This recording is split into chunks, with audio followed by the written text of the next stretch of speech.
আমরা নতুন করে কোনো তদন্ত কমিশন করব না, যেহেতু অন্তর্বর্তীকালীন সরকারের সময়ে জাতীয় তদন্ত কমিশন গঠন করা হয়, সেই কমিশনের রিপোর্ট আমাদের সামনে। জাতীয় শহীদ সেনা দিবস উপলক্ষে গভীর শ্রদ্ধা ও রাষ্ট্রীয় মর্যাদার মধ্যে দিয়ে পিলখানা হত্যাকাণ্ডের শহীদ সেনা সদস্যদের স্মরণ করা হয়েছে।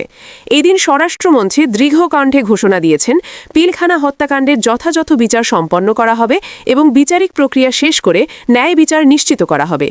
বুধবার ২৫ ফেব্রুয়ারি সকালে রাজধানীর বনানী সামরিক কবরস্থানে পুষ্পস্তবক অর্পণ শেষে সাংবাদিকদের ব্রিফিংয়ে তিনি বলেন, শহীদ পরিবারসহ সমগ্র জাতিকে আশ্বস্ত করতে চাই, এই হত্যাকাণ্ডের বিচার এমনভাবে সম্পন্ন করা হবে যাতে ভবিষ্যতে আর কোনো অপশক্তি এই ধরনের নৃশংস ঘটনার পুনরাবৃত্তি ঘটানোর সাহস না পায়।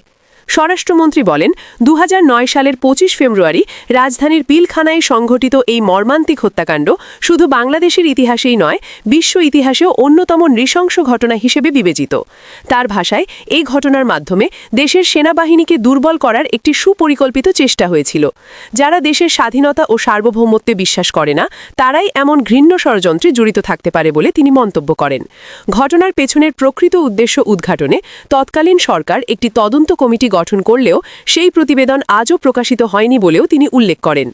তিনি আরও জানান, পরবর্তীতে অন্তর্বর্তীকালীন সময়ের সময় একটি স্বাধীন তদন্ত কমিশন গঠন করা হয় এবং সেই কমিশনের প্রতিবেদন বর্তমানে সরকারের হাতে রয়েছে। তবে সেই সুপারিশ বাস্তবায়নে দৃশ্যমান অগ্রগতি হয়নি বলে স্বীকার করে তিনি বলেন, নতুন করে কোনো তদন্ত কমিশন গঠন করা হবে না। ইতোমধ্যে গঠিত কমিশনের সুপারিশ এবং বিচারাধীন মামলাগুলোর বিচারিক কার্যক্রম দ্রুত সম্পন্ন করা হবে।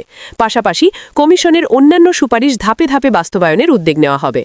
স্বরাষ্ট্রমন্ত্রী বলেন, জাতীয় শহীদ সেনা দিবস উপলক্ষে রাষ্ট্রপতি, প্রধানমন্ত্রী, ৩ বাহিনীর প্রধান, স্বরাষ্ট্র মন্ত্রণালয়ের সিনিয়র সচিব, বিজিবির মহাপরিচালক সহ শহীদ পরিবারের সদস্যরা বনানী সামরিক কবরস্থানের শহীদদের প্রতি শ্রদ্ধা নিবেদন করেন। বিকেলে সেনানিবাসে ইফতার, দোয়া মাহফিল ও আলোচনা সভার আয়োজন করা হয়েছে বলেও তিনি জানান। দেশের স্বাধীনতা ও সার্বভৌমত্ব রক্ষায় আত্মোৎসর্গকারী বীর সেনানীদের স্মরণ করে তিনি বলেন, তাদের আত্মত্যাগ জাতির ইতিহাসে চিরভাস্বর হয়ে থাকবে এবং ন্যায় বিচার প্রতিষ্ঠার মধ্যে দিয়েই সেই আত্মত্যাগের যথার্থ সম্মান নিশ্চিত করা হবে।